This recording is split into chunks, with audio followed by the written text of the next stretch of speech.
بسم اللہ الرحمن الرحیم۔ ناظرین اکرام السلام علیکم ورحمۃ اللہ وبرکاتہ۔ ناظرین اکرام، آج ہم آپ کو بتائیں گے کہ اگر کوئی شخص خواب میں دیکھے کہ اس کی روح اس کے جسم سے نکل گئی ہے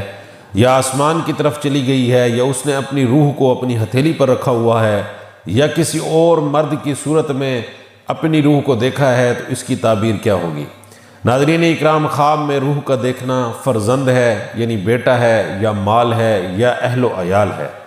خواب میں اگر کوئی شخص دیکھے کہ اس کے جسم سے روح نکل گئی ہے تو اس کی تعبیر یہ ہے کہ اس کا بیٹا فوت ہو جائے گا یا اس کی عورت فوت ہو جائے گی یا اس کے گھر میں سے کوئی شخص فوت ہوگا اور وہ غم زدہ ہوگا یا وہ خود ہلاک ہوگا یا اس کا مال ضائع ہو جائے گا۔ اگر کوئی شخص دیکھے کہ وہ کسی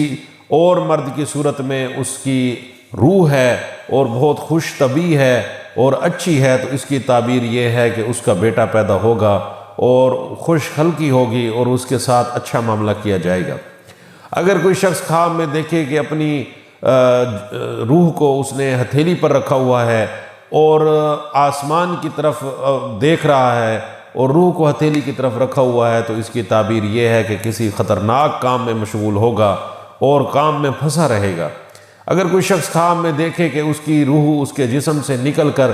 آسمان کی طرف چلی گئی ہے تو اس کی تعبیر یہ ہے کہ وہ خود مرے گا یا اس کے اہل و عیال میں سے کوئی شخص ہلاک ہو جائے گا۔ تو ناظرین اکرام، اگر آپ کو ہماری یہ ویڈیو اچھی لگی ہے تو آپ ہمارے چینل کو ضرور سبسکرائب کریں اور بیل آئیکن کو بھی دبا دیں تاکہ مزید ہماری اچھی ویڈیوز آپ تک پہنچتی رہیں۔ السلام علیکم ورحمۃ اللہ وبرکاتہ۔